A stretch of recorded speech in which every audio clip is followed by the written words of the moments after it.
अल्हम्दुलिल्लाहि नहमदुहु व नस्तईनुहु व नस्तगफिरुह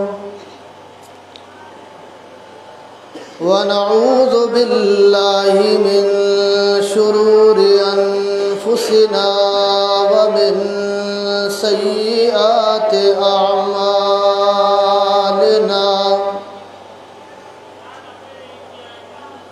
मन यहदिहिल्लाहु फला मुज़िल्ल लहु व मन युज़लिल्हु फला हादिय लहु व अशहदु अल्ला इलाहा इल्लल्लाहु वहदहु ला शरीका लहु व अशहदु अन्ना मुहम्मदन अब्दुहु व रसूलुहु अम्मा बअदु फ़इन्न खैरल कलामि कलामुल्लाह व खैरल हदि हदि मुहम्मदिन सल्लल्लाहु अलैहि वसल्लम व शर्रल उमूरि मुहदसातुहा व कुल्लु मुहदसतिन बिदअह व कुल्लु बिदअतिन ज़लालह व कुल्लु ज़लालतिन फिन्नार। क़ाल अल्लाहु सुब्हानहु व तआला फ़ी कलामिहिल मजीद वल फ़ुरक़ानिल हमीद। अऊज़ु बिल्लाहिस समीइल अलीम मिनश शैतानिर रजीम। बिस्मिल्लाहिर रहमानिर रहीम।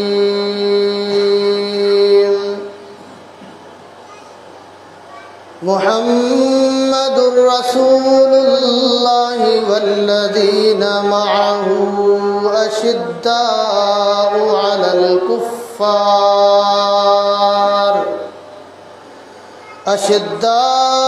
अलल कुफ्फार रुहमाउ बैनहुम तराहुम रुक्कअन सुज्जदन यब्तगून फضलन मिनल्लाहि व रिज़वाना सीमाहुम फी वजूहिहिम मिन असरिस सुजूद ज़ालिका मसलुहुम फित तौराति व मसलुहुम फिल इंजील कज़रइन अख़रज शतअहु फ़आज़रहु फ़स्तग़लज़ फ़स्तवा अला सूक़िहि युअजिबु ज़ुर्राअ लियग़ीज़ बिहिमुल कुफ़्फ़ार। वअदल्लाहु अल्लज़ीना आमनू व अमिलुस्सालिहाति मिनहुम मग़फ़िरतन व अजरन अज़ीमा। सुब्हानक ला इल्म लना इल्ला मा अल्लमतना इन्नक अंतल अलीमुल हकीम।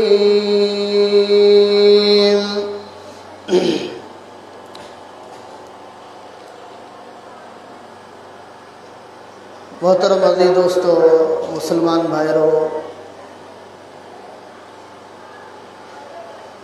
मुसलमानन जी हिक अज़ीम जमात अल्लाह जे आखिरी पैगंबर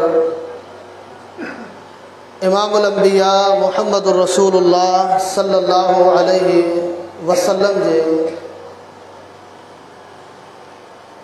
साथियन यानी सहाबा कराम के हवाले से उन्हनि जी अज़मत ऐं मनहज बयान करण जो हुकुम ॾिनो वियो आहे। सब खां पहिरीं असां मुसलमाननि खे इहो मालूम हुजणु घुरिजे त त सहाबी चइबो कंहिंखे आहे। पंहिंजे वक़्त जे अज़ीम मुहद्दिस शारिह सही बुखारी इमाम अहमद बिन हजर अल अस्कलानी रहमहुल्लाह ताला उसूल हदीस जड़े अज़ीम उनवान ते एक किताब लिखियो है जेको उलमा ऐं मदारिस वटि इंतिहाई अहमियत के क़ाबिल है। जे किताब जो नालो है नुख़बतुल फ़िक्र। उन किताब में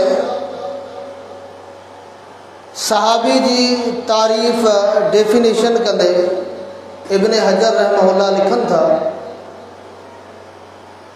तो सहाबी उन मानू के चइबो है जंहिंजी अल्लाह के रसूल सल्लल्लाहु अलैहि वसल्लम से मुलाकात थी हुजे इस्लाम के हालत में, ईमान के हालत में। ईमान और इस्लाम का बगैर तो बेशुमार मानू अल्लाह के रसूल से मुलाकात कई। अबू जहल की मुलाकात थी, अबू तालिब की मुलाकात थी, वक्त जा ॿिया केतिरा काफ़र जिन अल्लाह के रसूल के अखियुनि सां ॾिठो पर उन नज़र के पोयां ईमान की रोशनी कोन हुई। सहाबी उन मानू के चइजे तो जेको अल्लाह के रसूल सल्लल्लाहु अलैहि वसल्लम के ईमान के हालत में ॾिसे ऐं अल्लाह के रसूल से गड प्यारे पैगंबर की ताबेदारी फरमाबदारी कंदो रहे ऐं ईमान के हालत में उनते मौत अचे उन के सहाबी चइबो है। रसूल करीम सल्लल्लाहु अलैहि वसल्लम जा ये साथी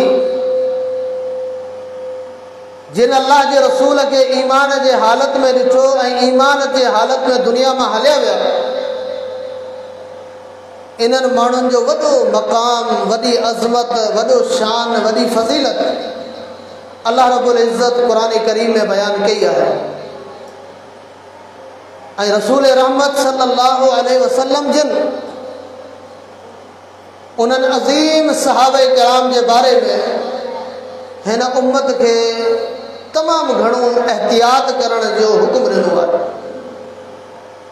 तो उन्हनि सहाबा किराम के बारे में ज़बान दराज़ी करण सां पंहिंजो पाण के बचाए जो, अल्लाह का डिजो। ही मानू तव्हांजे लाइ नमूनो आहिनि, आइडियल आहिनि, तव्हां ईअं ज़िंदगी गुज़ारिजो जीअं हिननि ज़िंदगी गुज़ारी है। छाकाणि त ही दुनिया जा उहे इंसान आहिनि सहाबा किराम जिन ते जेकॾहिं एतराज़ कयो वञे, जिनके जेकॾहिं बेईमान तस्लीम कयो वञे, जिनके मुर्तद मञियो वञे, अल्लाह के रसूल सल्लल्लाहु अलैहि वसल्लम सां बेवफ़ाई करण वारो तस्लीम कयो वञे तो तव्हांजूं मस्जिदूं, तव्हांजा मदरसा, अल्लाह जो आसमानी किताब क़ुरान मजीद, तव्हांजूं निमाज़ूं का बि शइ महफ़ूज़ कोन रहंदी। छाकाणि त इहे सभु ॻाल्हियूं, सभु शयूं असां ताईं इन्हनि सहाबा किराम रिज़वानुल्लाह अलैहिम अजमईन के ज़रिए सां पहुतियूं आहिनि। जॾहिं उहे बुनियादी माण्हू ही ग़लति हुजनि तो उन्हनि जो पहचायल दीन, उन्हनि जी पहचायल ॻाल्हि उहा कीअं सही हूंदी। ऐं उन्हनि माण्हुनि ते एतराज़, असल एतराज़ अल्लाह ताला जे ज़ात ते। असां उन्हनि चोरनि जो पेरो खणंदासीं जिन सहाबा किराम रिज़वानुल्लाह अलैहिम अजमईन ते तनकीद करे माण्हुनि जे ज़हननि खे मशकूक कयो आहे, उहे असल चाहिनि छा था, उन्हनि जो असल मक़सद छा है। असल मक़सद इहो आहे त सभ खां पहिरीं उन्हनि माण्हुनि जो एतराज़ अल्लाह जे ज़ात ते। सहाबा ते जेको एतराज़ करे थो उनजो सभ खां पहिरीं एतराज़ कंहिंते आहे, अल्लाह ताला जे ज़ात ते। छाकाणि त इन्हनि माण्हुनि जो इंतिखाब करण वारो अल्लाह जे रसूल जे लाइ बतौर साथी, बतौर जमात अल्लाह रब्बुल इज़्ज़त आहे। हिननि जो इंतिखाब अल्लाह ताला कयो आहे। पोइ जॾहिं अल्लाह जो इंतिखाब ई ग़लति आहे त पोइ इहो एतिराज़ कंहिं ते थींदो? अल्लाह ताला जे ज़ात ते। तव्हां ॾिसो अल्लाह जे प्यारे पैगंबर मुहम्मद करीम सल्लल्लाहु अलैहि वसल्लम जिन खोड़ सारा उन हदीसनि मां असांखे मिसाल मिलनि था, पर हिकिड़ो मिसाल तव्हांखे ॾींदो हलां। इमामुल अंबिया मुहम्मद रसूलुल्लाह सल्लल्लाहु अलैहि वसल्लम अल्लाह ताला खां दुआ घुरी मक्की ज़िंदगी में। अल्लाह मके जे अंदरि ॿ वॾा सरदार आहिनि। हिकिड़ो आमिर बिन हिशाम आहे जंहिंजो लक़ब अबू जहल आहे, ऐं ॿियो उमर बिन ख़त्ताब आहे। ॿिन्ही जा नाला अल्लाह जे रसूल अल्लाह रब्बुल इज़्ज़त जे बारगाह में पेश कया। अल्लाहुम्मा अइज़्ज़ल इस्लाम बे उमर बिन ख़त्ताब और बे आमिर बिन हिशाम। ऐं अल्लाह इस्लाम खे इज़्ज़त ॾे, इस्लाम खे इज़्ज़त ॾे, इस्लाम खे ताक़त ॾे। कंहिंसां या तो उमर बिन ख़त्ताब मुसलमान थिए या आमिर बिन हिशाम यानी अबू जहल मुसलमान थिए। नबी करीम सल्लल्लाहु अलैहि वसल्लम जिन ॿई नाला अल्लाह ताला जे बारगाह में पेश कया। हाणे फ़ैसिलो कंहिंखे करिणो आहे, इंतिखाब कंहिंखे करिणो आहे, चूंड कंहिंखे करणी आहे, इहा चूंड अल्लाह रब्बुल इज़्ज़त जी आहे। हदीस जे अंदरि अल्फाज़ आहिनि सही मुस्लिम में। इमामुल अंबिया मुहम्मद रसूलुल्लाह सल्लल्लाहु अलैहि वसल्लम फरमाइनि था अल्लाह ताला इन ई कम जे लाइ, इस्लाम खे कुवत ॾियण जे लाइ, इस्लाम खे ताक़त ॾियण जे लाइ अल्लाह रब्बुल इज़्ज़त चूंड कई हज़रत उमर बिन ख़त्ताब रज़ी अल्लाह ताला अन्हु। वकान अहब्बहुमा इलैहि, इन जे करे जो अल्लाह जे नज़र में आमिर बिन हिशाम यानी अबू जहल ऐं उमर बिन ख़त्ताब ॿिन्ही में उमर अल्लाह खे वधीक प्यारो। तंहिंजे करे अल्लाह रब्बुल इज़्ज़त हज़रत उमर बिन ख़त्ताब रज़ी अल्लाह ताला अन्हु खे इस्लाम क़बूल करण जी तौफ़ीक़ ॾिनी। हाणे मूंखे ॿुधायो, जेको माण्हू हज़रत उमर ते एतिराज़ करे उनजो एतिराज़ कंहिं ते आहे? अल्लाह ताला जे ज़ात ते। अल्लाह अहिड़े माण्हू खे इस्लाम लाइ चूंडियो, अल्लाह अहिड़े माण्हू खे इस्लाम जे लाइ चूंडियो आहे जेको गद्दार हो, नऊज़ बिल्लाह, जेको अल्लाह जे रसूल जे वफ़ात खां पोइ मुर्तद थियणो हो, पैगंबर जे दीन खे छॾे वञण वारो हो। अहिड़े माण्हूअ खे अल्लाह ताला मुहम्मद रसूलुल्लाह जे लाइ साथी जे तौर ते चूंडियो। एतिराज़ केॾांहुं वियो? एतिराज़ जो रुख केॾांहुं पियो वञे? अल्लाह ताला जे ज़ात ते। ऐं उन खां पोइ इहो साॻियो एतिराज़ मुहम्मद रसूलुल्लाह ते।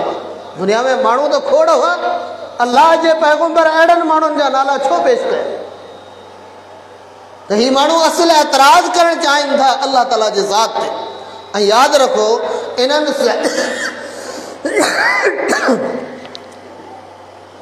सहाबा किराम रिज़वानुल्लाहि अलैहिम अजमईन जी चूंड मुहम्मद रसूलुल्लाह कोन कई आहे।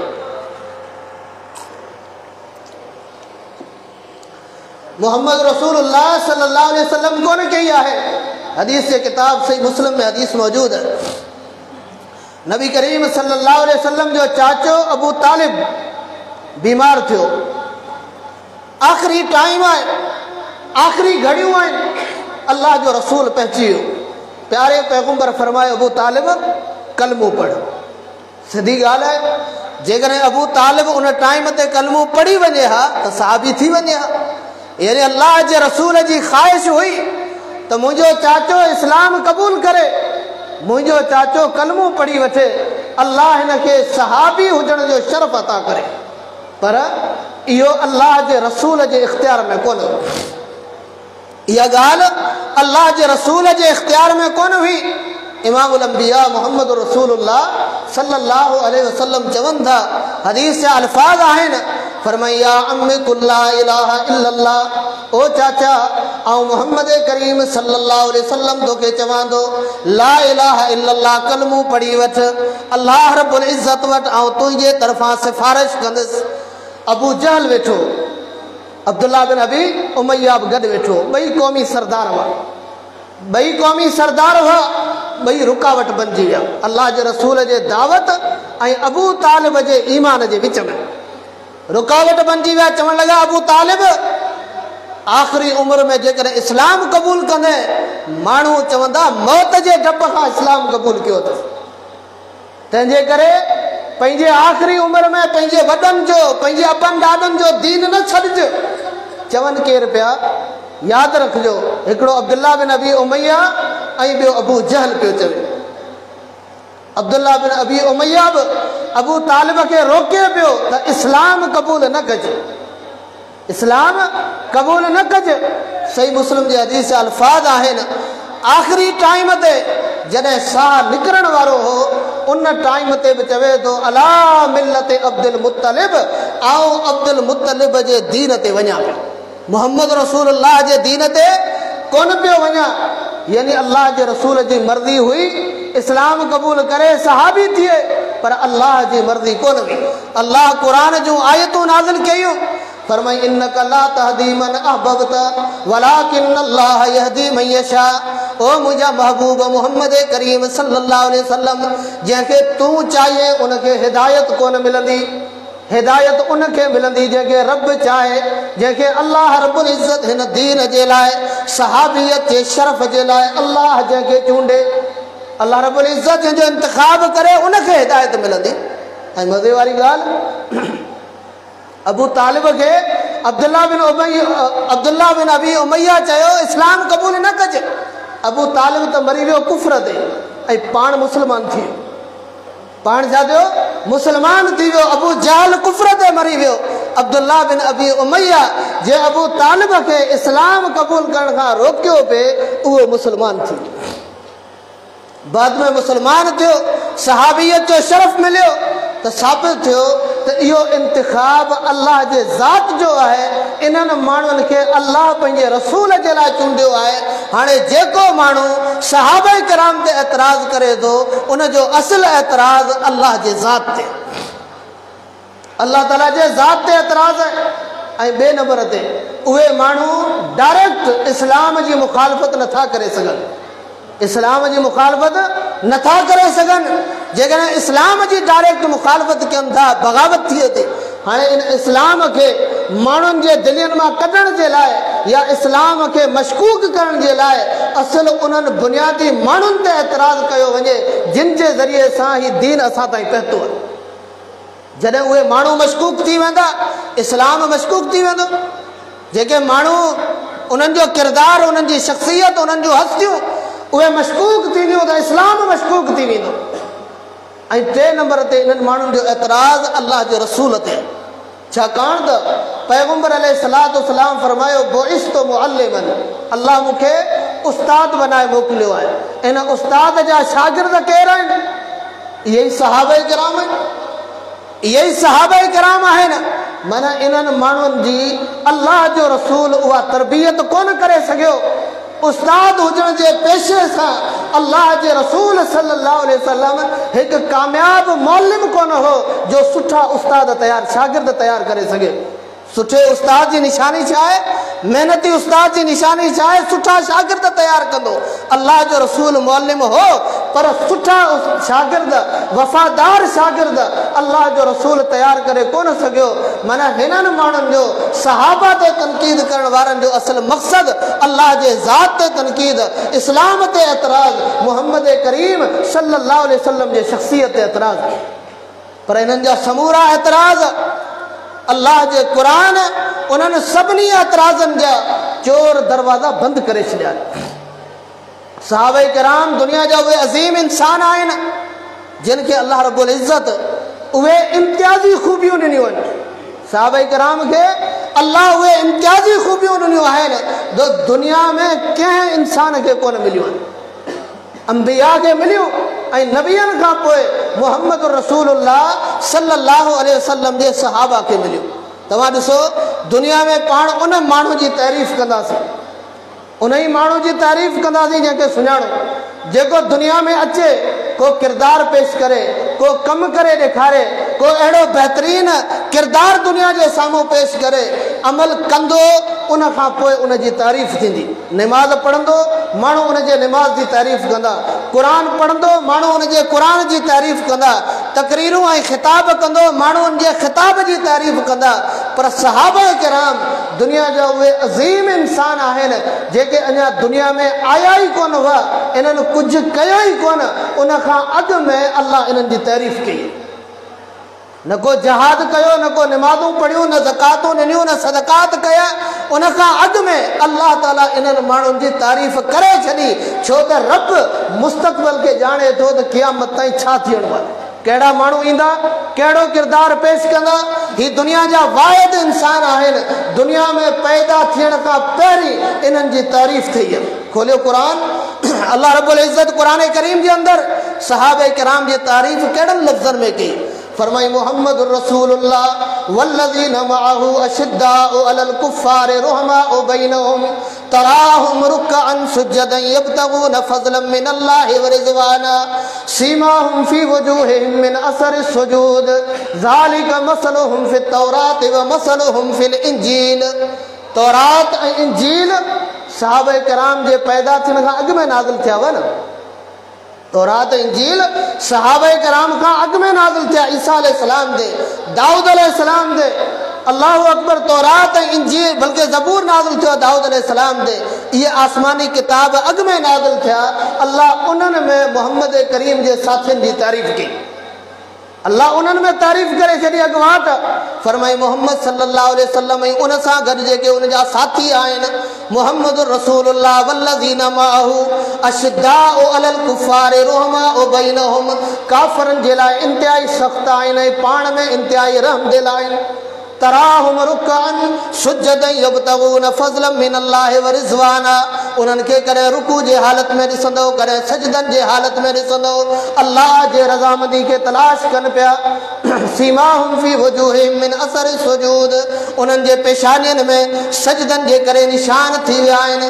ज़ालिका मसलुहुम फित तौरात व मसलुहुम फिल इंजील, इन्हनि जा इहे मिसाल अल्लाह तौरात में बयान कया, इंजील में बयान कया। मिसाल कहिड़ो अल्लाह बयान कयो? फरमाई कज़रइन अख़रज शतअहू फआज़रहू फस्तग़लज़ फस्तवा अला सूक़िही युजिबु ज़ुर्राअ लियग़ीज़ बिहिमुल कुफ़्फ़ार। फरमाई सहाबे किराम हिकिड़ी नर्सरी आहिनि। सहाबा छा आहिनि? नर्सरी आहिनि। नर्सरी में ॿूटा हूंदा आहिनि, उन्हनि जो हिकिड़ो माली हूंदो आहे जेको माली उन्हनि ॿूटनि खे संभालींदो आहे।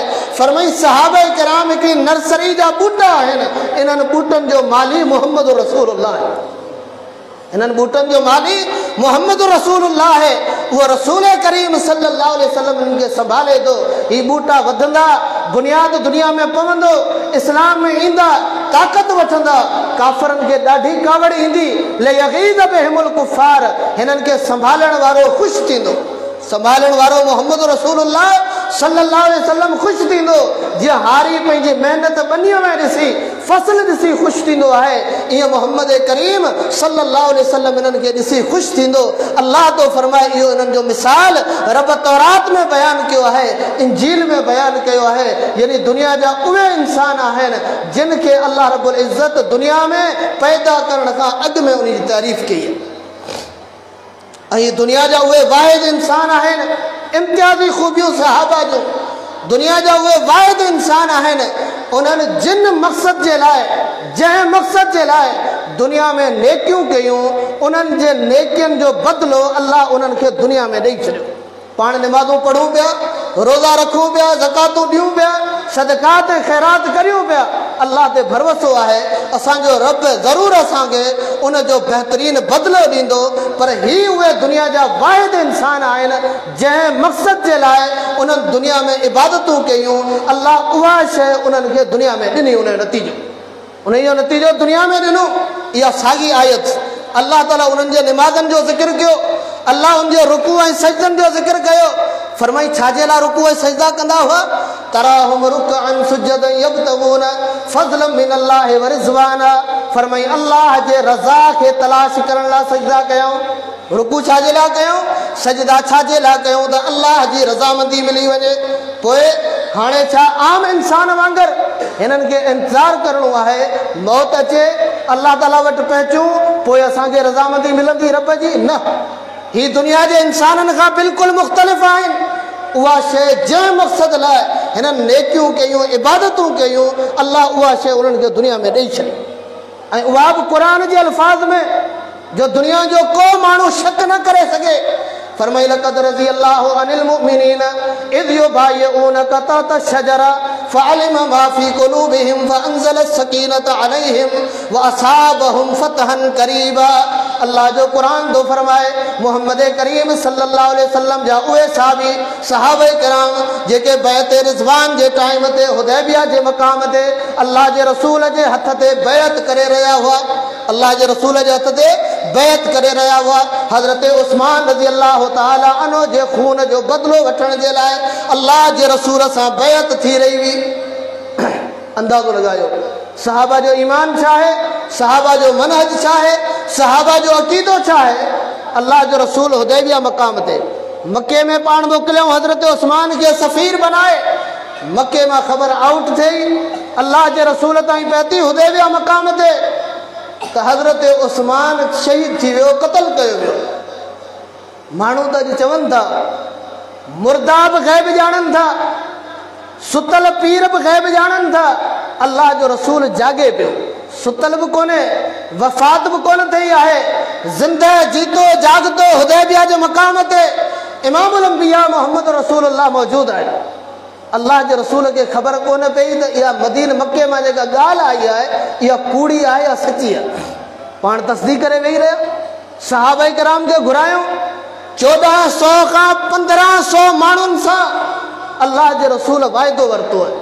मूंखे ॿुधायो जेके माण्हू चवनि था अल्लाह जो रसूल आलिमुल ग़ैब आहे, नऊज़ बिल्लाह सुम नऊज़ बिल्लाह, को नबी खे ख़बर हुई उस्मान क़त्ल कोन थियो आहे, 1500 सहाबा खां वाइदो पियो वठे, पोइ इन ई खे तव्हां छा चवंदा?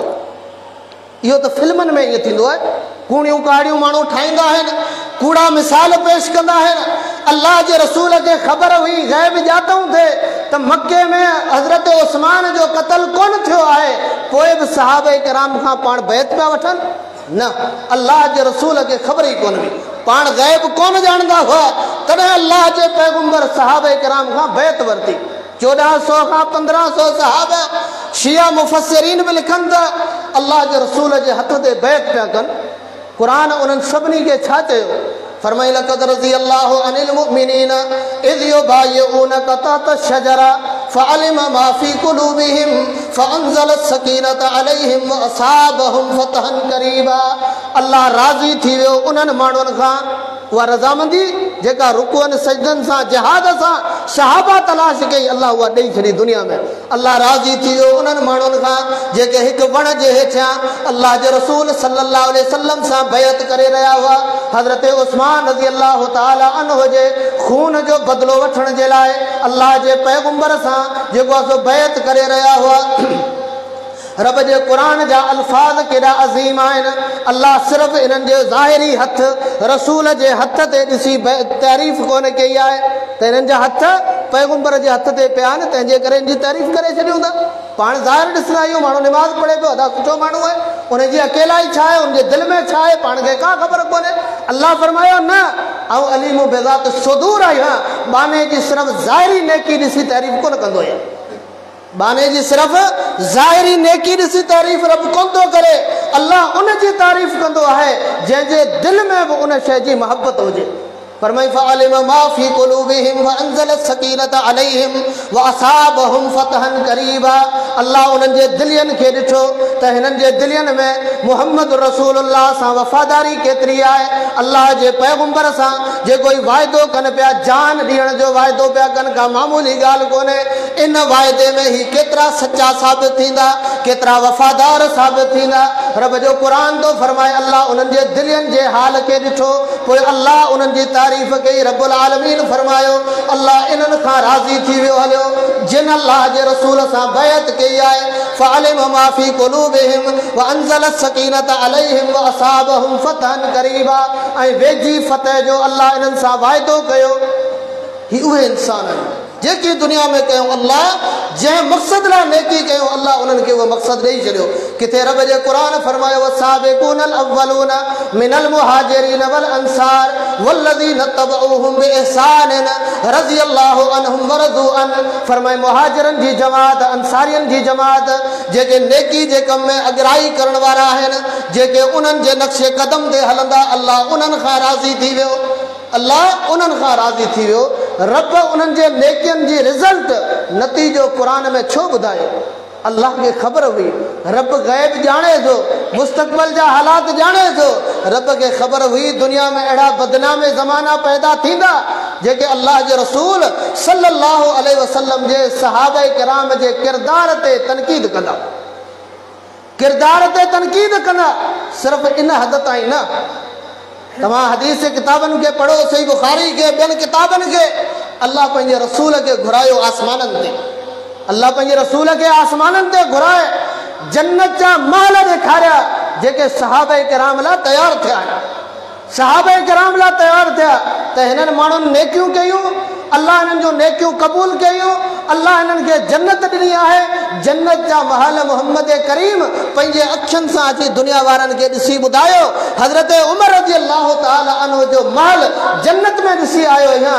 हज़रत ज़ैद बिन हारिसा रज़ी अल्लाह अन्हु जे क़ुरान जे तिलावत जी आवाज़ जन्नत में ॿुधी आयो आहियां। बिलाल जे क़दमनि जो आवाज़ जन्नत में ॿुधी आयो आहियां। पोइ जेकॾहिं कंहिंखे फातिमा जे बाबा जे ॻाल्हि ते यकीन आहे त उन मोहम्मद करीम जे ज़बान मां बि अल्लाह रब्बुल इज़्ज़त चवराए छॾियो त ही दुनिया जा अज़ीम इंसान जन्नती आहिनि, दुनिया जा अज़ीम इंसान जन्नती आहिनि। अल्लाह रब्बुल इज़्ज़त ॾिसो केॾो बहितरीन अंदाज़ रखियो आहे। पर अञा बि जेकॾहिं केरु एतबार न करे त ख़बर कोन्हे ही जन्नती आहिनि या न। अल्लाह जन्नत जो टुकड़ो ज़मीन ते रखियो, अल्लाह ताला जन्नत जो हिकिड़ो टुकड़ो ज़मीन ते रखियो। मस्जिद नबवी में इमामुल अंबिया मोहम्मद रसूलुल्लाह सल्लल्लाहु अलैहि वसल्लम फरमाइनि था, फरमाई मा बैन बैती व मिंबरी रौज़तुम मिन रियादिल जन्नह। मुंहिंजे घर जे विच में ऐं मुंहिंजे मिंबर जे विच में इहो जेको मस्जिद नबवी में टुकड़ो आहे इहो जन्नत जो टुकड़ो आहे। हाणे हिन जन्नत जे टुकड़े में केरु आहे? हिकिड़ो मोहम्मद रसूलुल्लाह आहे सल्लल्लाहु अलैहि वसल्लम, ॿियो अबू बकर सिद्दीक़ आहे रज़ी अल्लाह ताला अन्हु, ऐं टियों उमर फारूक रज़ी अल्लाह ताला अन्हु आहे। अल्लाह दुनिया में सहाबा किराम खे जन्नती ॾेखारे छॾियो आहे। इन खां मथे ॿिया कहिड़ा दलाइल ॾिजनि? सहाबा किराम जे मोमिन हुजण जा, सहाबा किराम जे ईमान जा इन खां वधीक दलाइल कहिड़ा हूंदा? अल्लाह रब्बुल इज़्ज़त क़ुरान करीम में सहाबा किराम ते जेके दुनिया में एतिराज़ थियनि था उन्हनि एतिराज़नि जो रद्द कयो आहे। दुनिया में 3 क़िस्म जा एतिराज़ आहिनि सहाबा ते। जीअं साईं ॿुधायो पिए अदा या त हू मुर्तद थी विया, छा थी विया? मुर्तद थिया, काफ़िर थिया, या उन्हनि रसूल जी नाफ़रमानी कई आहे, या उन्हनि गुनाहनि जा कम कया आहिनि। 3 एतिराज़ आहिनि, गुनाहनि जा कम कया, ज़ुल्म कया, ज़्यादतियूं कयूं, या अल्लाह जे रसूल सां वफ़ादारी कोन कई, पैगंबर जी नाफ़रमानी कई आहे, या उन्हनि कुफ़्र कयो आहे। अल्लाह इन्हनि 3 एतिराज़नि जो जवाबु क़ुरान में ॾिनो। 3 एतिराज़नि जो जवाबु सूरह हुजरात पढ़ी ॾिसो। फरमाई वालमु अन्न फीकुम रसूल अल्लाह लौ युतीउकुम फी कसीर मिनल अम्रि लअनितुम वलाकिन अल्लाह हब्बब इलैकुमुल ईमान व ज़य्यनहु फी कुलूबिकुम व कर्रा इलैकुमुल कुफ्र वल फुसूका वल इस्यान उलाइका हुमुर राशिदून। रब जो कुरान तो फरमायो सहाबा जी जमात तव्हां ॼाणी वठो तव्हां में अल्लाह जो रसूल मौजूद आहे। अल्लाह ईअं छो चयो? तव्हां में रसूल मौजूद आहे। इन जे करे त जॾहिं रसूल मौजूद आहे, रसूल जा हुक्म मौजूद आहिनि, पोइ हाणे तव्हां जूं मर्ज़ियूं कोन हलंदियूं, न कंहिं ॿिए उम्मती जी मर्ज़ी हलंदी, न अबू बकर सिद्दीक़ जी, न उमर फारूक जी, कंहिंजी बि मर्ज़ी कोन हलंदी। लौ युतीउकुम फी कसीर मिनल अम्रि लअनितुम। हाणे रसूल जो वजूद इन ॻाल्हि जी तक़ाज़ा करे थो त तव्हां पैगंबर जी ॻाल्हि मञो ऐं पैगंबर खां पंहिंजूं ॻाल्हियूं न मञरायो। लौ युतीउकुम फी कसीर मिनल अम्रि लअनितुम। जेकॾहिं मुंहिंजो महबूब घणियुनि ॻाल्हियुनि में तव्हांजी पैरवी कंदो त तव्हांखे तकलीफ़ थींदी। अल्लाह छो चयो कसीर मिनल अम्र? छो त कुझु ॻाल्हियूं अल्लाह जे रसूल सहाबा जूं मञियूं आहिनि अल्लाह जे हुक्म सां। वशाविरहुम फिल अम्र, ऐं नबी मशवरो कर सहाबा सां। सहाबा मशवरो ॾींदा पोइ फाइनल फ़ैसिलो तव्हांखे करिणो आहे। फ़ैज़ा अज़मत फ़तवक्कल अलल्लाह। हज़रत उमर मशवरो ॾिनो त पर्दो थिए, ताईद थिए, अमल थियो। हज़रत उमर फारूक मशवरो ॾिनो मक़ाम इब्राहिम ते निमाज़ पढ़ी वञे, बरकातूं मशवरे सां ताईद थिए। अल्लाह जे रसूल फाइनल फ़ैसिलो ॾिनो त मक़ाम इब्राहिम ते निमाज़ पढ़ी वेंदी, पर घणियुनि ॻाल्हियुनि में रसूल तव्हांजी पैरवी कोन कंदो। कुझु ॻाल्हियूं मशवरे जे हद ताईं तव्हां खां पुछंदो ऐं अॻियां रब लफ़्ज़ कहिड़ा चया आहिनि। क़ुरान जेको आसमानी किताब आहे क़यामत ताईं महफ़ूज़ रहंदो। अल्लाह उन्हनि में सहाबा जे ईमान जूं अहिड़ियूं मज़बूत मोहरूं हयूं आहिनि जो दुनिया जो को बि इंसान उनखे टोड़े कोन थो सघे। फरमाई वलाकिन अल्लाह हब्बब इलैकुमुल ईमान। अल्लाह ईमान जी मोहब्बत तव्हांजे दिलनि में पैदा कई आहे। वज़य्यनहु फी क़ुलूबिकुम, ऐं ईमान खे सिंगारे अल्लाह तव्हांजे दिलनि में रखियो आहे। अहिड़ियूं दिलियूं जिन जी सूंहं ख़ूबसूरती ईमान आहे। अल्लाह जो क़ुरान थो फरमाए वकर्रा इलैकुमुल कुफ्र वल फुसूक वल इस्यान। ए प्यारा पैगंबर मोहम्मद करीम सल्लल्लाहु अलैहि वसल्लम, तव्हांजा सहाबा माण्हू एतराज़ कंदा, मुर्तद थी विया। अल्लाह जो क़ुरान थो फरमाए कर्रा इलैकुमुल कुफ्र, उहे त कुफ्र खे नापसंद कंदा हुआ, मुर्तद कीअं थींदा? छो त अल्लाह जी जेका ॻाल्हि आहे न, अल्लाह जी ॻाल्हि, अल्लाह ताला जंहिं टाइम ते अल्लाह क़ुरान नाज़िल करे पियो, अल्लाह के माण्हू जी तारीफ़ सिर्फ़ु उन वक़्तु उन जी हालत ॾिसी कोन कंदो। अल्लाह खे जेकॾहिं ख़बर हुई, मिसाल जे तौर ते ही माण्हू अॻियां हली मुर्तद थींदा, पोइ अल्लाह क़ुरान में छो चयो त कुफ़्र इन्हनि खे नापसंद आहे? ही त काफ़िर थियणा हुआ, नऊज़ बिल्लाह।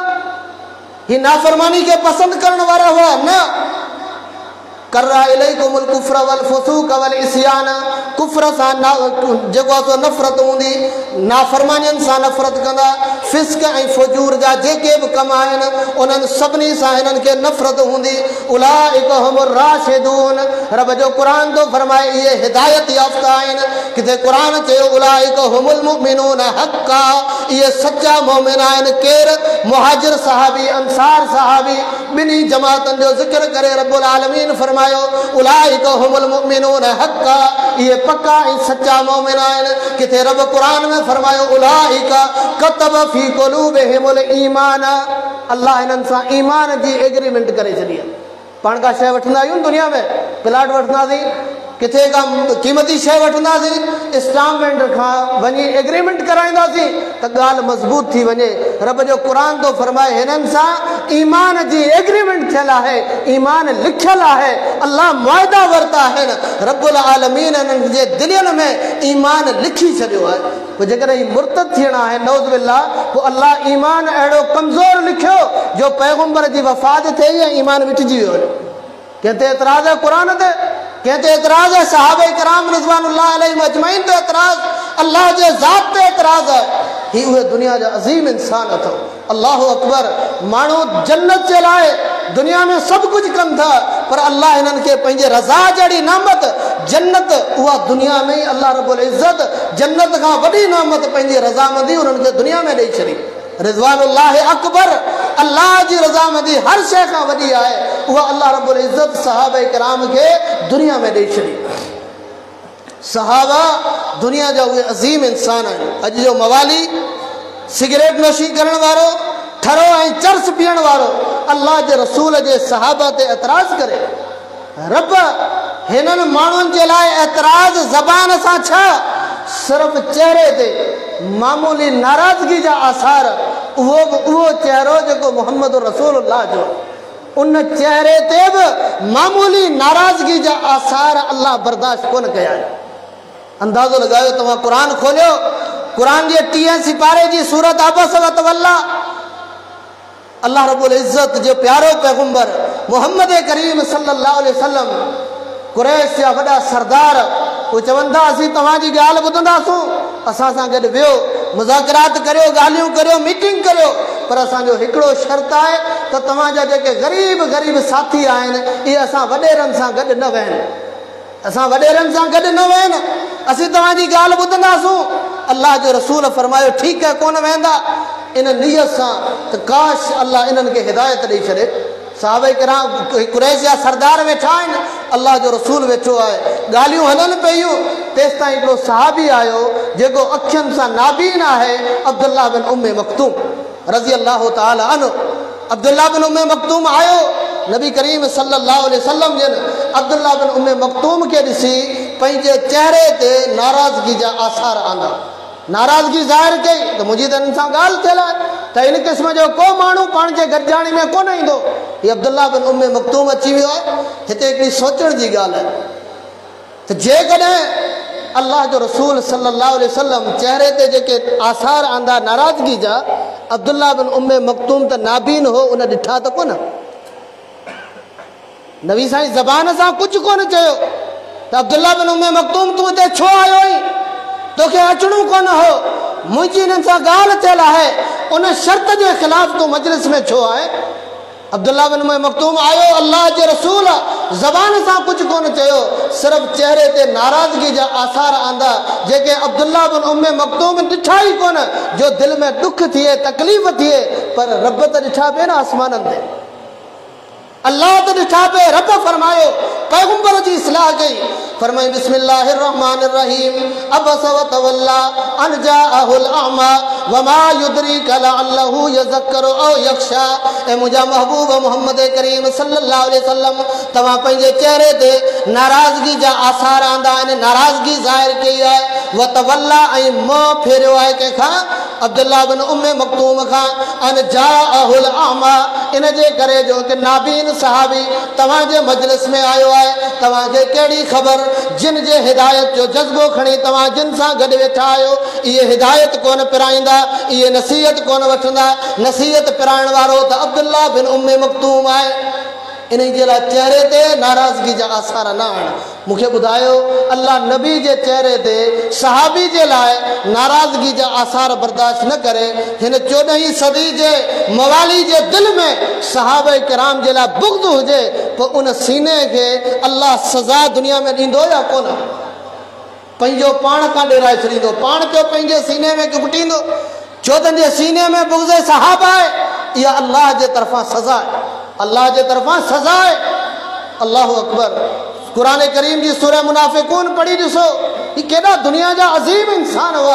अल्लाह जो रसूल हिकिड़े जंगी सफ़र तां वापसि अचे पियो, सहाबा किराम ग़रीब आहिनि, मिस्कीन आहिनि, राति जो किथे पड़ाव वधूं तरसिया। अब्दुल्लाह बिन उम्मे मक्तूम, अब्दुल्लाह बिन उबई मुनाफ़िक़, उन सां गॾु जेके साथी हुआ, उन्हनि खे घुराए चयाईं त तव्हां जेको हिननि ते ख़र्च पिया करियो न, सदको ज़कात ख़ैरात ॾियो पिया, इहो तव्हां बंदि करे छॾियो, हे पाणी नबी खे छॾे भॼी वेंदा, नबी खे छॾे ई भॼी वेंदा। इहा ॻाल्हि सिर्फ़ु हिकिड़े सहाबी ॿुधी, कंहिं? हज़रत ज़ैद बिन अरकम रज़ी अल्लाह ताला अन्हु। सही बुखारी में वाक़िअ मौजूद है, किताब तफ़सीर में। हिकिड़े सहाबी ज़ैद बिन अरकम ॿुधो, अल्लाहु अकबर, वियो वञी अल्लाह जे रसूल खे शिकायत ॾिनी। अल्लाह जा पैगंबर अब्दुल्लाह बिन उम्मे मक्तूम, अब्दुल्लाह बिन उबई मुनाफ़िक़ चवे थो, जेके पंहिंजे निफ़ाक़ खे लिकाइण जे लाइ सहाबा किराम सां गॾु अल्लाह जे रसूल सां गॾु जंगी सफ़रनि में हूंदा हुआ, चवे थो त हिननि ते ख़र्च न करियो, तव्हां ख़र्च करियो पिया, तव्हांजे सदके ते पलजनि पिया, हे त तव्हांजे माल ते पलजनि पिया, नबी सां गॾु आहिनि त तव्हांजे माल जे करे आहिनि, तव्हां हिननि ते ख़र्च न करियो, हता यनफ़ज़ू, हे पैगंबर खे छॾे पाण ई भॼी वेंदा। नबी सल्लल्लाहु अलैहि वसल्लम ॿुधो, पाण घुरायो अब्दुल्लाह बिन उबई खे, अब्दुल्लाह बिन उबई अचो, तो हिन क़िस्म जी ॻाल्हि कई आहे, कसम खयूं, कूड़ा कूड़ा कसम खणी चवणु लॻो, असां अहिड़ी ॻाल्हि कई ई कोन्हे। हाणे ॿिए के माण्हू त ॻाल्हि ॿुधी कोन जेको शायदि ई ॾे, ॿिए के माण्हू तवजो सां, ॿिए के माण्हू इहा ॻाल्हि ॿुधी कोन, हिकिड़े ज़ैद बिन अरकम ॿुधी रज़ी अल्लाह ताला अन्हु। नबी सल्लल्लाहु अलैहि वसल्लम मुनाफ़िक़नि जे ज़ाहिरी कसमनि ते एतबार कयो, पर पाण ज़ैद बिन अरकम खे बि चयो कोन त तो कूड़ कयो आहे, अल्लाह जे रसूल कोन चयो, पाण ख़ामोश रहिया। ठीकु आहे, हिन जेकी चयो कसम खणी वियो आहे, असीं हिन जे ॻाल्हि ते एतबार करियूं था। सही बुखारी जे हदीस में अल्फाज़ आहिनि, ॿिया सहाबी चवणु लॻा, कज़ब ज़ैदुन रसूल अल्लाह सल्लल्लाहु अलैहि वसल्लम, ज़ैद अल्लाह जे रसूल सां कूड़ ॻाल्हायो। ज़ैद छा कयो आहे? अल्लाह जे रसूल सां कूड़ ॻाल्हायो आहे। अब्दुल्लाह बिन उबई, अल्लाहु अकबर, अहिड़ी का ॻाल्हि कई ई कोन्हे, हे त सभु कसम खणी विया। अब हज़रत ज़ैद बिन अरकम ॾाढो परेशान थियो, एतिरो परेशान थियो जेॾां वञे पियो कंध झुकायो पियो हले, शर्म विचां असीं त कूड़ ॻाल्हाए कंध मथे खणी हलंदा आहियूं। असीं बि मुस्लमान आहियूं, हू बि मुस्लमान हुआ। असीं चवंदा साईं कूड़ खां सवाइ कमु हलंदो ई कोन, न को कारोबार हले, न ॾेतियूं लेतियूं हलनि, न दुनिया जा मामलात हलनि, जेसीं कूड़ न ॻाल्हायूं असांखे सुकून न अचे। असांजा उहे मुस्लमान कूड़ ॻाल्हाए शर्मंदा थींदा हुआ, असीं कूड़ ॻाल्हाए फ़ख़ुरु महसूसु करियूं था। ज़ैद बिन अरकम कंध झुकायो पियो हले, चए थो ॾाढो परेशान आहियां, दिलि में इहो डपु आहे त मूं अलाह जे रसूल सल्लल्लाहु अलैहि वसल्लम सां कूड़ ॻाल्हायो त कोन्हे, पर मुआशिरे में ॻाल्हि त मशहूरु थी वई न ज़ैद कूड़ कयो आहे, छो त ॿियो शाहिद कोन्हे। हाणे ॿियो शाहिद किथां अचे? क़ुरान ॿियो शाहिद आंदो, क़ुरान ॿियो शाहिद आंदो हज़रत ज़ैद बिन अरकम जे ताईद में। अल्लाहु अकबर, कुर्बान वञे मुंहिंजे रब जे ज़ात तां, जेकॾहिं पैगंबर जे सहाबा खे केरु उन वक़्त में कूड़ो चवे अल्लाह उन्हनि जो दिफ़ा करे, जेकॾहिं अॼु केरु उन्हनि खे काफ़िर चवे रब नाराज़ कोन थींदो? रब नाराज़ कोन थींदो? खोलियो सूरह मुनाफ़िकून, फरमाई बिस्मिल्लाहिर रहमानिर रहीम, इज़ा जाअकल मुनाफ़िकून क़ालू नशहदु इन्नका लरसूलुल्लाह। ए मुंहिंजा महबूब मोहम्मद करीम सल्लल्लाहु अलैहि वसल्लम, हे मुनाफ़िक तव्हां वटि ईंदा ऐं तव्हांखे चवंदा असीं गवाही ॾियूं था त तव्हां अल्लाह जा रसूल आहियो। वल्लाहु यालमु इन्नका लरसूलुहु, अल्लाह ॼाणे थो त वाक़ई तव्हां अल्लाह जा रसूल आहियो। पर वल्लाहु यशहदु इन्नल मुनाफ़िकीन लकाज़िबून, अल्लाह गवाही ॾे थो त मुनाफ़िक कूड़ा आहिनि। केरु कूड़ो आहे? अब्दुल्ला बिन उबई कसम खया, ज़ैद बिन अरकम सिर्फ़ ॻाल्हि कई, अल्लाह शाहिदी ॾिनी। ज़ैद बिन अरकम इन अब्दुल्ला बिन उबई जे कूड़ जो सिर्फ़ हिकिड़ो शाहिद कोन्हे, बल्कि उन सां गॾु अल्लाह बि शाहिद आहे। अल्लाह बि शाहिद आहे। इत्तख़ज़ू अयमानहुम जुन्ना, हिननि पंहिंजे कसमनि खे पंहिंजे लाइ बचा जो ज़रियो बनायो आहे, बचा जो ज़रियो बनायो है। फरमाए हुमुल्लज़ीन यक़ूलून, ही उहे माण्हू आहिनि जेके चवनि था ला तुनफ़िक़ू अला मन इंद रसूलिल्लाह, जेका ॻाल्हि अब्दुल्ला बिन उबई कसम खणी चई त असां कोन कई आहे, क़ुरान चवे थो इन्हनि कई आहे इहा ॻाल्हि। हुमुल्लज़ीन यक़ूलून, ही उहे माण्हू आहिनि जेके चवनि था ला तुनफ़िक़ू अला मन इंद रसूलिल्लाह हत्ता यनफ़ज़ू, इन्हनि माण्हुनि ते ख़र्च न करियो तव्हांजो पैगंबर खां भॼी वेंदा।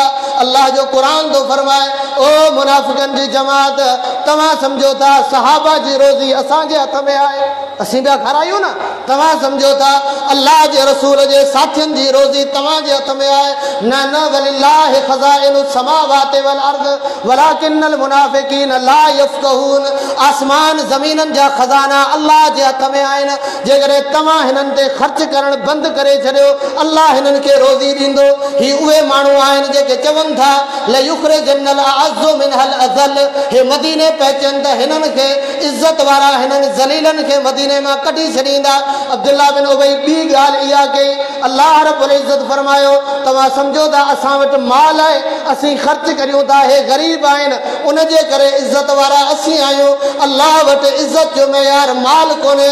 कुल लिल्लाहिल इज़्ज़तु वलि रसूलिही वलिल मुमिनीन, इज़त अल्लाह जे लाइ आहे, रसूलनि जे लाइ आहे ऐं इन्हनि बुखायल मोमिननि जे लाइ इज़त आहे। ही जेके पेट भरे हलनि पिया, माल खज़ाना गॾु कया आहिनि, अल्लाह वटि इन्हनि जी इज़त कोन्हे, हिननि मोमिननि जी इज़त अल्लाह वटि। अंदाज़ो लॻायो केॾा दुनिया जा अज़ीम इंसान आहिनि। अल्लाह उन्हनि ते कूड़ जहिड़ी ॻाल्हि बर्दाश्त कोन कई, दुनिया जे माण्हुनि उन्हनि खे बेवकूफ़ चयो। अल्लाह फरमायो इहे पाण चवण वारा बेवकूफ़ आहिनि। जेको एतराज़ थियो सहाबा ते, उनजे एतराज़ जो जवाबु अल्लाह ॾिनो, छाकाणि त अल्लाह सूरह हज में हिकिड़ो कानून बयानु कयो आहे, इन्नल्लाह युदाफ़िउ अनिल लज़ीना आमनू, अल्लाह दिफ़ा उन्हनि जो कंदो आहे जेके मोमिन हूंदा आहिनि। ही मोमिन हुआ, हिननि ते जेको एतराज़ थियो पियो अल्लाह पे दिफ़ा कयो उनजो। इन्हनि सहाबा किराम रिज़वानुल्लाहि अलैहिम अजमईन जी इहा अज़मत आहे। साईं तव्हांजे साम्हूं हदीस बयानु कई, तव्हां मां को माण्हू जबल ओहद जेतिरो सोन अल्लाह जे राह में ख़र्च करे, तव्हां सहाबी हिकिड़ी पाटी अन्न जी 3 पा अन्न अल्लाह जे राह में ख़र्च करे, उनजे अधु सवाब खे तव्हां कोन पहचंदा। हदीस त ॿुधूं था, पढ़ूं था, पर हदीस जे थोरो गहराई में वञो, हदीस जे गहराई में वञो। जबल ओहद आहे केतिरो, उनजी बुलंदी त तमामु वॾी आहे, पर उनजी जेका वेकर आहे 6 किलोमीटर में पखड़ियल है। 6 किलोमीटर में जबल ओहद पखड़ियल है। दुनिया में को अड़ो इंसान आहे जे वट एतरो सोन हुजे, जरदारी हुजे, या को दुनिया जो पहिरीं नंबर मालदार इंसान हुजे, जबल ओहद जे बराबर कंहिं वटि सोन कोन हूंदो। छो त 6 किलोमीटर में पखड़ियल जबल आहे। माना जेकॾहिं तव्हां दुनिया में कंहिं नामुमकिन शइ खे मुमकिन बनाए छॾियो त बि सहाबा जे मक़ाम खे कोन पहचंदा। इहा हिकिड़ी नामुमकिन शइ आहे, अणथींदी शइ आहे जो तव्हां जबल ओहद जेतिरो सोन गॾु करियो। अॼु सोन जो तोलो घणे जो आहे? तक़रीबन 1,30,000-25,000 जो शायदि आहे। तव्हां अंदाज़ो लॻायो हेतिरो पथर खणी तोड़ियो, वज़न केतिरो थो थिए? जबल ओहद में वज़न केतिरो हूंदो? तव्हां पूरी दुनिया जा खज़ाना ख़र्च करे छॾियो, मोहम्मद करीम सल्लल्लाहु अलैहि वसल्लम जे सहाबा जे नेकी जे बराबरि तव्हां नथा थी सघो, नथा पहुची सघो। पोइ कहिड़ो इख़्तियार आहे कंहिं माण्हू खे जो अल्लाह जे रसूल सल्लल्लाहु अलैहि वसल्लम जे सहाबा ते एतराज़ करे। हाणे सहाबा जी सिर्फ़ अज़मत ॿुधणु काफ़ी कोन्हे, शान ॿुधणु काफ़ी कोन्हे। शान अज़मत दुनिया में केतिरा इंसान बयानु कनि पिया, पर असां अहलुल हदीस जो मनहज आहे, अक़ीदो आहे त तव्हां उन रस्ते ते हलो जंहिं रस्ते ते सहाबे किराम रिज़वानुल्लाहि अलैहिम अजमईन हलिया आहिनि। अल्लाह जे पैगंबर फरमायो न, बनी इसराइल 72 फ़िरक़नि में तक़सीम थिया, मुंहिंजी उम्मत 73 फ़िरक़नि में तक़सीम थींदी। माण्हू एसि ताईं हदीस बयानु करे पोइ ख़ामोश थी वेंदा आहिनि। साईं हाणे ख़बर कोन्हे 73 फ़िरक़नि में हक़ ते केरु आहे, हक़ ते केरु आहे? अल्लाह जे रसूल फरमायो हिकिड़ी जमात जन्नत में वेंदी सिर्फ़। अल्लाह जे रसूल उहा जमात कहिड़ी आहे, उनजो मयार कहिड़ो हूंदो? अल्लाह जे रसूल फरमायो मा अना अलैहि अल यौम व असहाबी। जंहिं मनहज ते, जंहिं तरीक़े ते, जंहिं मसलक ते, जंहिं मज़हब ते अॼु आऊं ऐं मुंहिंजा सहाबा आहिनि, इन ई तरीक़े ते जेका जमात हूंदी उहा हक़ ते हूंदी। हाणे आउं तव्हां खां सवाल थो करियां, उन वक़्तु सहाबे किराम जी इमाम केरु हो? सहाबे किराम जो इमाम केरु हो? मोहम्मद रसूलुल्लाह सल्लल्लाहु अलैहि वसल्लम। अॼु दुनिया में कहिड़ी जमात आहे जंहिं पंहिंजो इमाम सिर्फ़ मोहम्मद रसूलुल्लाह खे बनायो हुजे? ॿियो असांजो को इमाम कोन्हे। फ़िक़हनि जा इमाम थी सघनि था, पर दीन जो, इस्लाम जो इमाम मोहम्मद रसूलुल्लाह आहे। कहिड़ी जमात आहे? वञी तव्हां पाण फ़ैसिलो करियो। तव्हां खां सवाल थो पुछां, उन वक़्तु जंहिं शइ खे दीन सम्झो वेंदो हो उहा शइ कहिड़ी हुई? क़ुरान ऐं हदीस या ॿी का फ़िक़ह बि हुई? फ़िक़हनि जा मालिक जेके साहिबान, इमाम साहिबान आहिनि, उहे पाणी पैदा कोन थिया हुआ त उन्हनि जूं फ़िक़हूं किथां हूंदियूं? इमाम अबू हनीफ़ा हो ई कोन रहमहुल्लाह, इमाम मालिक, इमाम शाफ़ी, इमाम अहमद बिन हंबल, इमाम जाफ़र सादिक, केर बि कोन हो। माण्हू उन दौर में दीन सिर्फ़ क़ुरान ऐं हदीस खे सम्झंदा हुआ। अॼु तव्हां फ़ैसिलो करियो उहा कहिड़ी जमात आहे जंहिंजी इहा दावत आहे? जेके चवनि था दीन सिर्फ़ क़ुरान हदीस जो नालो आहे, दीन जो इमाम सिर्फ़ मोहम्मद रसूलुल्लाह आहे, उहा जमात कहिड़ी आहे? अल्हम्दुलिल्लाह तव्हां कंहिं न कंहिं नतीजे ताईं ज़रूरु पहुची वेंदा। नालो वठण जी ज़रूरत कोन्हे। तव्हां ॿुधो था इहा दावत कंहिंजी आहे? अल्लाह जे क़ुरान में इहो मयार बयानु कयो। सिर्फ़ रसूलुल्लाह न, अल्लाह जे क़ुरान में इहो मयार बयानु करियो। फरमायो वमा मुहम्मदुन फ़इन आमनू बिमिस्लि मा आमनतुम बिही फ़क़द इह्तदौ व इन तवल्लौ फ़इन्नमा हुम फ़ी शिक़ाक़। जेकॾहिं तव्हां ईमान ईअं आंदो जीअं मोहम्मद करीम सल्लल्लाहु अलैहि वसल्लम जे सहाबा ईमान आंदो, पोइ तव्हां हिदायत याफ़्ता आहियो। तव्हां हिदायत याफ़्ता पोइ आहियो। अॼु तव्हां में असां में इख़्तिलाफ़ आहिनि न। अदा फलाणो चए थो निमाज़ हीअं पढ़, फलाणो चए थो हीअं पढ़, फलाणो चए थो अक़ीदो सही आहे, फलां चए थो अक़ीदो सही आहे। इहे इख़्तिलाफ़ रुगो असां में पैदा कोन थिया, इहे इख़्तिलाफ़ सहाबा में बि पैदा थिया आहिनि। पर सहाबा जो मनहज छा हो? इख़्तिलाफ़ जे टाइम ते केॾांहुं वञिबो? फ़ैसिलो कंहिंखां कराइबो? अबू बकर खां, उमर फारूक खां, उस्मान गनी खां, अलीउल मुर्तज़ा खां? न, फ़ैसिलो कराइबो अल्लाह जे क़ुरान खां या मोहम्मद रसूलुल्लाह सल्लल्लाहु अलैहि वसल्लम। ख़ुदि अल्लाह जे रसूल जी वफ़ात ते मौत जो मसलो, नबी साईं जी वफ़ात जो मसलो, इख़्तिलाफ़ थी पियो। सहाबे किराम वेठा आहिनि मस्जिद नबवी में, अल्लाह जे रसूल सल्लल्लाहु अलैहि वसल्लम जी वफ़ात थी वई आहे। पाण हुजरे आयशा में अल्लाह जे रसूल जो लाश मौजूदु आहे, जनाज़ो मौजूदु आहे। ऐं हैरान थींदो आहे, माण्हू चवंदा आहिनि साईं अल्लाह जे रसूल वफ़ात कई ई कोन्हे। भई उहा उमिरि केतिरी हुई? 63 साल। वफ़ात अॼु ताईं कोन थी, उमिरि 63 साल। पैगंबर जी वफ़ात थी, अल्लाह जे रसूल जो लाश जनाज़ो हुजरे आयशा में पियो आहे। उमिरि फारूक चए थो पैगंबर जी वफ़ात कोन थी आहे। जेको माण्हू इहा ॻाल्हि कंदो उनजी सिसी धड़ खां धार करे छॾींदुसि। ॿिया सहाबे किराम चवनि था वफ़ात थी आहे। हज़रत अबू बकर सिद्दीक़ रज़ी अल्लाह ताला अन्हु जो घर मदीने खां ॿाहिरि सुना नाले हिकिड़ी जॻह हुई, उते हज़रत अबू बकर जो घर हो। अबू बकर खे ख़बर पई, हज़रत अबू बकर सिद्दीक़ आयो, डायरेक्ट मस्जिद नबी में दाख़िल थियो। उमर रज़ी अल्लाह ताला अन्हु बीठो आहे, सहाबा वेठा आहिनि, इख़्तिलाफ़ आहे। अंदरि वियो, अल्लाह जे रसूल खे वञी ॾिठाई, पैगंबर जो लाश ॾिठाई, अल्लाह जे रसूल खे चुमी ॾिनई, ॿाहिरि निकितो, अची मस्जिद नबी जे मेंबर ते बीठो। हाणे इन इख़्तिलाफ़ के ख़त खे ख़तमु कीअं कबो? अबू बकर चयो, उमर ओ ॿिया सहाबे किराम, ऐं अल्लाह जे रसूल जो सहुरो आहियां, ऐं अल्लाह जे रसूल जो सहुरो आहियां। अल्लाह जे पैगंबर जे ज़िंदगी में 17 नमाज़ूं मूं रसूलुल्लाह जे मौजूदगी में पढ़ायूं आहिनि। नबी साईं जे ज़िंदगी में मुंहिंजी हैसियत आहे। हिजरत जे सफ़र जो साथी आऊं आहियां। आऊं जीअं चवां थो न ईअं करियो, आऊं चवां थो ईअं मञो, मुंहिंजी अहमियत आहे, मुंहिंजो मक़ाम आहे। न, हाणे इन इख़्तिलाफ़ खे ख़तमु कीअं कबो? सहाबा जो मनहज हो। हज़रत अबू बकर खे ख़बर हुई त इन एतिराज़ खे ख़तमु कहिड़े तरीक़े सां कबो ऐं सहाबा कीअं ख़ामोश थींदा। पाण मिंबर ते चढ़िया, उहे आयतूं पढ़ियाऊं जिन में अल्लाह जे रसूल जे वफ़ात जो ज़िक्र हो। फरमाई वमा मुहम्मदुन इल्ला रसूलुन कद खलत मिन क़ब्लिहि रुसुल अफ़ इम्मात औ क़ुतिलन क़लबतुम अला आक़ाबिकुम। फरमाई मोहम्मद अल्लाह जो रसूल आहे, अल्लाह कोन्हे। मोहम्मद छा आहे? सल्लल्लाहु अलैहि वसल्लम अल्लाह जो रसूल आहे, अल्लाह कोन्हे। मौत खां अल्लाह जी ज़ात पाक आहे। रसूल त केतिरा अॻु में बि आया, अॼु दुनिया में नालो निशान कोन्हे। उन्हनि जी शख़्सियत ज़ात में उन्हनि जूं सीरतूं ऐं किरदार मौजूदु आहिनि। अफ़ इम्मात जेकॾहिं पैगंबर फौत थी वियो, ऐं क़ुतिल या हिनखे शहीद कयो वियो, इन क़लबतुम अला अक़ाबिकुम, तव्हां पंहिंजे खुड़ियनि भर पेरनि भर वापसि मोटंदा, मुर्तद थींदा। हज़रत उमर फारूक रज़ी अल्लाह ताला अन्हु क़ुरान जी आयत ॿुधी जिस्म ॾकणु लॻो, हथ मां तलवार किरी पई, टंगूं जिस्म जे वज़न बर्दाश्त कोन करे सघियो, पाण ज़मीन ते किरी पियो। क़ुरान मसइलो हल करे छॾियो। अॼु केरु आहे जेको तव्हांखे इहा दावत ॾिए थो त इख़्तिलाफ़ थिए, मोटो अल्लाह जे क़ुरान ॾांहुं, मोटो मुहम्मद करीम सल्लल्लाहु अलैहि वसल्लम जे फ़रमान ॾांहुं। इहो मनहज कंहिंजो आहे? सहाबे किराम रिज़वानुल्लाहि अलैहिम अजमईन जो मनहज आहे। उन्हनि माण्हुनि जा अक़ीदा ॾिसो। अॼु सहाबे किराम रिज़वानुल्लाहि अलैहिम अजमईन सां मोहब्बत जूं दावाऊं करियूं, ॿधूं तावीज़, ॿधूं धागा ॿाहनि में। अल्लाह अकबर, इहो सहाबे किराम जो मनहज कोन्हे। अॼु दुनिया में तव्हांखे आस्थाना मिलंदा, तावीज़नि जा दुकान मिलंदा।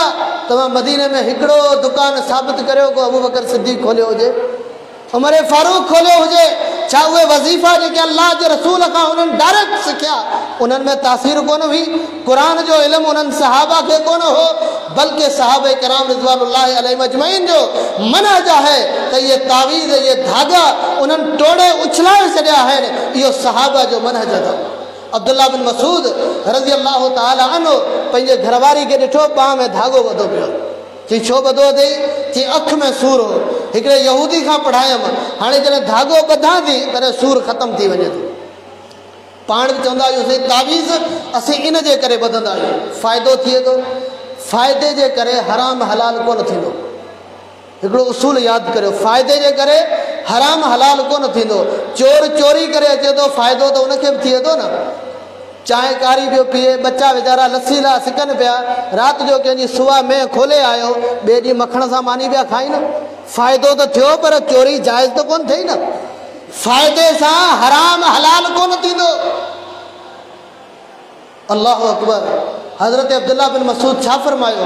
चई जॾहिं तूं धागो खोलींदी आहीं तॾहिं शैतान तुंहिंजे अखि में आङुरियूं हणंदो आहे, पोइ तोखे सूरु थींदो आहे, तकलीफ़ थींदी आहे। शैतान खे शिरक करणो आहे, ग़लति कमु करणा आहिनि। पोइ जॾहिं तूं धागो ॿधंदी आहीं तॾहिं शैतान उहा हरकत करणु छॾे ॾींदो आहे। पोइ तूं सम्झंदी आहीं त हिन धागे जे करे फ़ाइदो थियो आहे। हथ अॻियां वधाए थो, धागो ॿाह मां पटे उछलाए छॾे थो ऐं चवे थो अब्दुल्ला बिन मसूद ऐं उनजे घर वारा इन शिरक खां बरी आहिनि। साहबे किराम इन्हनि धागनि खे छा चयो आहे? शिरक चयो आहे। अॼु मुस्लमान क़बरनि जे पोयां मज़ारनि ते पथरनि सां वणनि सां पंहिंजूं क़िस्मतूं लाॻापे। माण्हू ॾिसंदा आहियूं बाज़ारनि में पथर खणी विकिणनि पिया। जेको पथर मूंखे ॿुधायो पाण 50 रुपए में बाज़ार में विकां में उनजी हैसियत एतिरी हुजे, उहो तुंहिंजी क़िस्मत कहिड़ी सिधी कंदो। माण्हू पुछंदा आहिनि पथर विकिणण वारे खां, अदा रोज़ी जे क़िस्मत वारो कहिड़ो पथर आहे, मुंहिंजे मुंडी में ऐं उहो लॻाईंदुसि। औलाद थियण वारो कहिड़ो पथर आहे ऐं मुंहिंजे मुंडी में उहो लॻाईंदुसि। जेको हेॾा सारा पथर क़िस्मतनि वारा खणियो फिरे पियो, उन पंहिंजी हालत ॾिसो, अव्हां जा हाल छा सुधरंदा, अव्हां जा हाल छा सुधरंदा। अल्लाहु अकबर। सहाबा जो मनज छा आहे। हज़रत उमर बिन ख़त्ताब रज़ी अल्लाह ताला अन्हु बैतुल्लाह जो तवाफ़ कंदे हजर अस्वद जे साम्हूं आयो। हीउ उहो पथर आहे जेको दुनिया जो पथर कोन्हे, दुनिया जो पथर कोन्हे, जन्नत जो पथर आहे। अल्लाहु अकबर। माण्हू क़बरनि जी मिटी खायो वञनि, हीउ त जन्नत जो पथर आहे सहाबा जे साम्हूं। उमर बिन ख़त्ताब चवे थो आलम अन्नक हजरुन, आऊं ॼाणा थो त तूं पथर आहीं। ला तनफ़उ वला तज़ुर, तूं न को नफ़ो ॾेई सघे थो न को नुक़सान। हीउ हिन रोल पथर जेको आहे जंहिंजी का अहमियत कोन्हे, नफ़े नुक़सान जी उन में उमेद रखे। उमर बिन ख़त्ताब फरमायो आहीं जन्नती पथर, पर नफ़ो नुक़सान कोन थो ॾेई सघे। नफ़ो नुक़सान मुंहिंजे मालिक जे हथ में आहे। जेकॾहिं मूं अल्लाह जे रसूल सल्लल्लाहु अलैहि वसल्लम खे तोखे चुमंदे न ॾिठो हुजे हा त मां तोखे चुमी बि कोन ॾियां। चुमी बि इन जे करे ॾियां थो त मुहम्मद रसूलुल्लाह सल्लल्लाहु अलैहि वसल्लम तोखे चुमी ॾिनी आहे। ऐं उहो पथर आहे जंहिंजे बारे में अल्लाह जे रसूल फरमायो क़यामत जे ॾींहुं इहो हजर अस्वद ईंदो, लहू लिसानुन यंतिकु बिही, अल्लाह हिन खे ज़बान ॾींदो, हीउ पथर ॻाल्हाईंदो। वलहू ऐनान युबसिरु बिहिमा, अल्लाह हुनखे अखियूं ॾींदो जंहिंसां ॾिसंदो। यशहदु लिमन इस्तलमहु बिल हक़, जंहिं तौहीद जे हालत में इन हजर अस्वद जो इस्लाम कयो हूंदो, चुमी ॾिनी हूंदी, उन जे बारे में शाहिदी ॾींदो। हर कंहिं जे बारे में न, केतिरा मुशरिक बि चटीन पिया हजर अस्वद खे, हर कंहिं जे बारे में शाहिदी कोन ॾींदो। लिमन इस्तलमहु बिल हक़, हक़ सां तौहीद जे हालत में जंहिं हिन खे चुमी ॾिनी हूंदी, उन जे बारे में क़यामत जे ॾींहुं शाहिदी ॾींदो। पर उन पथर खे बि उमर बिन ख़त्ताब छा चयो। अॼु दुनिया जा माण्हू चवंदा साईं आउं वेठो आहियां सिंध में, शेख अब्दुल कादिर जीलानी जी क़बर आहे बगदाद में। शेख साहब खे आउं उतां सॾियां थो, हितां सॾियां थो, बगदाद मां मुंहिंजी हिते मदद करे थो, बगदाद मां मुंहिंजी हिते मदद करे थो। आउं तव्हां खां हिकिड़ो सुवालु पुछंदुसि, शेख अब्दुल कादिर जीलानी वॾी शख़्सियत आहे या मुहम्मद रसूलुल्लाह सल्लल्लाहु अलैहि वसल्लम? यकीनन तव्हां चवंदा अल्लाह जे रसूल जी शख़्सियत सभ खां वॾी आहे। पाण हिजरत जे सफ़र में वञनि पिया, हिकिड़ी गार में वञी दाख़िल थिया, लिकिया काफ़िरनि खां। हज़रत अबू बकर पंहिंजो गोॾो विछायो, अल्लाह जो रसूल उन ते सुतो। दुश्मन अची उन गार जे मथां बीह रहिया। अबू बकर उन्हनि जे पेरनि में ॾिसे पियो, फरमायो अल्लाह जा रसूल असांजे मथां वेठा आहिनि, जेकर हिननि पंहिंजे पेरनि न ॾिठो त असांखे ॾिसी वसंदा। अबू बकर सिद्दीक़ रज़ी अल्लाह ताला अन्हु परेशान आहे। अल्लाह ताला क़ुरान में छा बयानु कयो, नबी करीम सल्लल्लाहु अलैहि वसल्लम छा चयो? अबू बकर परेशान छो थो थिए, तुंहिंजे हंज में सुतो केरु आहे? चयो अल्लाह जे रसूल, नबियनि जो सरदार तुंहिंजे हंज में, तूं परेशान? नबियनि जो सरदार तुंहिंजे हज में, आऊं तुंहिंजी मदद कंदुसि, तूं परेशान न थी। न, अल्लाह जे रसूल छा चयो? ला तहज़न इन्नल्लाह माना। अबू बकर परेशान न थी, अल्लाह जी मदद असां सां गॾु आहे। मदद केरु कंदो? अल्लाह कंदो। नबी हंज में सुतो आहे, गोद में सुतो पियो आहे। अल्लाह अकबर पोइ बि चवे पियो मदद रब जे तरफ़ां आहे, छो त क़ुरान इहो नज़रियो ॾिनो आहे वमन नस्रो इल्ला मिन इंदिल्लाह, मदद सिर्फ़ु अल्लाह जे तरफ़ां आहे। तव्हां असां निमाज़ में पढ़ूं था इय्याक नअबुदु व इय्याक नस्तईन, अल्लाह ख़ासि तोखां मदद घुरूं था ऐं तुंहिंजी इबादत करियूं था। पैगंबर हज़रत अबू बकर सिद्दीक़ खे इहो अक़ीदो कोन ॾिनो, मनज कोन ॾिनो त अबू बकर मूंखे पुकार, आऊं तोसां गॾु आहियां, तोखे कहिड़ी फ़िक्र आहे? न, अल्लाह जी मदद असां सां गॾु आहे, अल्लाह जी ज़ात असां सां गॾु आहे। इहो असल नज़रियो, इहो मनहज आहे सहाबा किराम जो। सहाबा किराम अमल जे मैदान में हिक ॿिए खे नेकियूं करे ॾेखारींदा हुआ। असां तव्हां त चऊं था साईं बसि जीअं अमल कर, वञी कर, अल्लाह क़बूल कंदो। सहाबा जो इहो नज़रियो कोन हो हिक ॿिए खे अमल करे ॾेखारींदा हुआ त मूं अल्लाह जे रसूल खे हीअं अमल कंदे ॾिठो आहे, तव्हां ईअं अमल करियो त अल्लाह रब्बुल इज़्ज़त तव्हां असांजी नेकी क़बूल करे। हदीस किताब सुन नबी दाऊद में अबू हुमैद साइदी रज़ी अल्लाह ताला अन्हु जी हदीस मौजूद है। अबू हुमैद साइदी सहाबे किराम के चवे तो 10 सहाबे किराम आहिनि, 11 अबू हुमैद साइदी आहे जे अल्लाह जे रसूल जी निमाज़ तव्हांखे पढ़ी ॿुधायां। अल्लाह जे पैगंबर निमाज़ कीअं पढ़ी आहे तव्हांखे उहा नमाज़ पढ़ी ॾेखारियां। छो ये चयो अबू हुमैद साइदी? छो त ख़बर हुई अबू हुमैद खे सहाबा किराम खे त ही 10 सहाबी बि निमाज़ उहा क़बूल कंदा जेका रसूल पढ़ी आहे। हर निमाज़ ते क़बूल कोन पवंदी। जो जीअं आऊं करियां माण्हू एतमाद कनि, जीअं आऊं चवां माण्हू यकीन कनि, न। अबू हुमैद साइदी रज़ी अल्लाह ताला अन्हु अल्लाहु अकबर सां निमाज़ शुरू कई। वञे तो रुकू में 2 हथ कुलनि जे बराबरि खणे थो, रुकू मां मथे उथिए थो 2 हथ कुलनि जे बराबरि खणे थो। सहाबे किराम 10 सहाबी अल्लाह अकबर। अॼु 2 शाहिद तव्हांखे मिलनि कंहिं मसइले ते पाण एतवार करे वेंदासीं। ही उहे माण्हू आहिनि जिन सां गॾु अल्लाह शाहिदियूं ॾिनियूं आहिनि क़ुर में। 10 सहाबे किराम अबू हुमैद साइदी जॾहिं निमाज़ पढ़ी फारिग़ थियो तॾहिं चवणु लॻा तूं सच थो चवें, असां वाक़ई अल्लाह जे रसूल ईअं निमाज़ पढ़ी आहे, असां बि ईअं ॾिठो आहे। अॼु असांजो मुस्लमान चवे थो साईं अल्लाह जो रसूल रफ़ुल यदैन कंदो हो पोइ छॾे ॾिनई। पोइ सहाबा चयो न थिए अबू हुमैद साइदी पैगंबर इहा निमाज़ पहिरीं पढ़ी हुई, पोइ अल्लाह जे रसूल छॾे ॾिनी। पैगंबर इहा निमाज़ न पढ़ी, न।